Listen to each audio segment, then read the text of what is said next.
નમસ્કાર. ક્યારેય વિચાર્યું છે કે માનવ સભ્યતાનો જે ઇતિહાસ આપણે સ્કૂલમાં ભણ્યા છીએ એ કદાચ અધૂરો હોય? શું થાય જો આપણને ખબર પડે કે બધું જ ખોટું હતું? કારણ કે એક તાજેતરની શોધ પ્રાચીન ઇતિહાસ વિશેની આપણી સમજને મૂળમાંથી હચમચાવી શકે છે. આ સવાલ જ બહુ મોટો છે, ખરું ને? આપણે તો હંમેશા એવું જ માનતા આવ્યા છીએ કે સંસ્કૃતિનો ઉદય પશ્ચિમમાં થયો અને ત્યાંથી એ ધીમે ધીમે પૂર્વ તરફ ફેલાઈ. પણ જો આખી વાત જ ઊંધી હોય તો? હા, બરાબર સાંભળ્યું. 8,000 વર્ષ. પુરાતત્વવિદોને જે નવા પુરાવા મળ્યા છે એ સૂચવે છે કે સિંધુ ખીણની સભ્યતા કદાચ આટલી જૂની હોઈ શકે છે. આ કંઈ 100-200 વર્ષનો ફેરફાર નથી, આ તો હજારો વર્ષોની વાત છે, જે તેને ઇજિપ્તના પિરામિડ અને પહેલા ફારૂન કરતાં પણ જૂની બનાવે છે. તો સવાલ એ થાય કે આટલો મોટો ક્રાંતિકારી પુરાવો મળ્યો ક્યાંથી? ચલો એમાં જરા ઊંડા ઉતરીએ. આ આખી વાતની શરૂઆત થઈ હરિયાણાના એક નાના પુરાતત્વીય સ્થળ ભીરાણાથી. અહીંયા સંશોધકોએ જે કર્યું એ કોઈ સામાન્ય ખોદકામ નહોતું. એમણે જમીનમાં ઊભું અને ખૂબ જ ઊંડું ખોદકામ કર્યું. આ પદ્ધતિથી શું થાય? એનાથી કોઈ પણ સભ્યતાના અલગ અલગ સમયના સ્તર એક પછી એક ખુલે છે, સૌથી નવા સ્તરથી લઈને છેક સૌથી જૂના સ્તર સુધી. અને સૌથી રોમાંચક વાત એ હતી કે છેક નીચેના સૌથી જૂના સ્તરોમાંથી એમને હકરાવેર્સ તરીકે ઓળખાતા માટીના વાસણોના ટુકડા અને પ્રાણીઓના હાડકાં મળ્યા. પછી આ બધી વસ્તુઓની ચોક્કસ ઉંમર જાણવા માટે કાર્બન-14 ડેટિંગ જેવી આધુનિક વૈજ્ઞાનિક પદ્ધતિનો ઉપયોગ કરવામાં આવ્યો. અને હા, આ કોઈ હવામાં કરેલી વાત નથી. આ બધા તારણો સાયન્ટિફિક રિપોર્ટ્સ જેવા પ્રતિષ્ઠિત વૈજ્ઞાનિક જર્નલમાં પ્રકાશિત થયા છે, જે આ શોધને વૈશ્વિક સ્તરે વિશ્વસનીયતા આપે છે. એનો સીધો મતલબ એ છે કે આપણે કદાચ ઇતિહાસને ફરીથી લખાતો જોઈ રહ્યા છીએ. પણ આ શોધ આટલી મોટી કેમ છે? એનું મહત્વ સમજવા માટે પહેલાં એ યાદ કરવું પડશે કે અત્યાર સુધી આપણે ઇતિહાસ વિશે શું માનતા આવ્યા છીએ. આ સમયરેખા પર એક નજર નાખો. આપણા ઇતિહાસના પુસ્તકો આપણને શું શીખવે છે કે મેસોપોટેમિયા એ વિશ્વની સૌથી જૂની શહેરી સભ્યતા હતી. પછી ઇજિપ્ત આવ્યું અને એના પછી સિંધુ ખીણની સભ્યતાનો નંબર આવ્યો. આ જ ક્રમ આપણે બધાએ ગોખ્યો છે. પણ ભીરાનામાંથી જે નવા પુરાવા મળ્યા છે એ આખી સમયરેખાને, આખા ક્રમને પડકારી રહ્યા છે. ચાલો જોઈએ કે ઇતિહાસ હવે કેવો દેખાઈ શકે છે. હવે આ નવી સમયરેખા જુઓ, તદ્દન ઊંધી.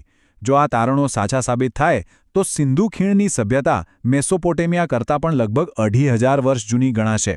એનો અર્થ એ કે સંસ્કૃતિનું પારણું કદાચ પશ્ચિમમાં નહીં પણ અહીં જ હતું. આની અસરો ખરેખર બહુ ઊંધી છે. આ માત્ર એક તારીખનો ફેરફાર નથી. અત્યાર સુધી એવું મનાતું હતું કે સભ્યતા પશ્ચિમથી પૂર્વ તરફ આવી.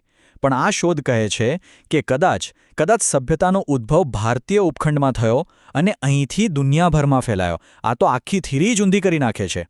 અને સિંધુ ખીણની સભ્યતા, તેની ઉંમરને બાજુ પર મૂકીએ તો પણ અદ્ભુત હતી. વિચારો, હજારો વર્ષો પહેલાં અહીંના શહેરો ગ્રીડ પેટર્ન પર વસેલા હતા. દરેક ઘરમાં શૌચાલય અને ઢંકાયેલી ગટર વ્યવસ્થા હતી. અહીં રાજાઓના મોટા મોટા મહેલો નથી મળ્યા, જે બતાવે છે કે અહીં જાહેર કલ્યાણ અને સ્વચ્છતા પર વધુ ધ્યાન અપાતું હતું. સારું, આ તો થઈ શરૂઆતની વાત. પણ આ નવી શોધ માત્ર સભ્યતાની શરૂઆત વિશે જ નહીં, પણ તેના અંત વિશે પણ એક તદ્દન નવો દૃષ્ટિકોણ આપે છે. અત્યાર સુધી આપણે એવું માનતા હતા કે આ મહાન સભ્યતા કોઈ બહારના આક્રમણ કે કોઈ મોટી આફતને કારણે અચાનક જ ખતમ થઈ ગઈ. પણ નવા પુરાવા એક અલગ જ વાર્તા કહે છે. એ કહે છે કે તેનો અંત અચાનક નહોતો, પણ ધીમે ધીમે અને આબોહવામાં આવેલા ફેરફારને કારણે થયો હતો. એનો મતલબ એ થયો કે સભ્યતા રાતોરાત ગાયબ નહોતી થઈ. ત્યાંના લોકોએ હાર ન માની. જ્યારે ચોમાસું નબળું પડ્યું, નદીઓ સૂકાવા લાગી, ત્યારે એમણે પોતાની ખેતીની પદ્ધતિઓ જ બદલી નાખી. એમણે ઘઉં અને જવને બદલે બાજરી અને ચોખા જેવા ઓછા પાણીમાં ઉગી શકે એવા પાક ઉગાડવાનું શરૂ કર્યું. આ પ્રક્રિયાને વિનગરીકરણ કહેવાય છે. એટલે કે મોટા શહેરો ધીમે ધીમે નાના ગામડામાં ફેરવાઈ ગયા. એનો અર્થ એ છે કે સંસ્કૃતિનો અંત નહોતો આવ્યો, બસ એનું સ્વરૂપ બદલાઈ ગયું હતું. લોકો શહેરી જીવન છોડીને ગ્રામીણ જીવન તરફ વળ્યા હતા. એટલે સિંધુ ખીણની સભ્યતાની વાર્તા આપણને કોઈના હારની નહીં પણ માનવીય સ્થિતિસ્થાપકતા અને અનુકૂલનનો એક મોટો પાઠ શીખવે છે. તે બતાવે છે કે કેવી રીતે લોકોએ મોટામાં મોટા પર્યાવરણીય પડકારોનો સામનો કર્યો અને ટકી રહ્યા. છેવટે આ આખી શોધ આપણને એક જ વાત યાદ અપાવે છે. ઇતિહાસ કોઈ પથ્થર પર લખેલી લકીર નથી, એ જીવંત છે. જેમ જેમ વિજ્ઞાન આગળ વધે છે અને આપણને નવા પુરાવા મળે છે, તેમ તેમ ભૂતકાળ વિશેની આપણી સમજ પણ વિકસિત થતી રહે છે. અને આ એક વિચારવા જેવો પ્રશ્ન છે. જો ઇતિહાસનું પહેલું જ પાનું બદલાઈ શકે છે, તો પછી એવા કેટલાય પાનાઓ હશે જેના વિશેની આપણી સમજ કદાચ ખોટી હોય. આ શોધ તો બસ એક શરૂઆત છે. ભવિષ્યમાં આવા કેટલાય રહસ્યો પરથી પડદો ઉઠી શકે છે.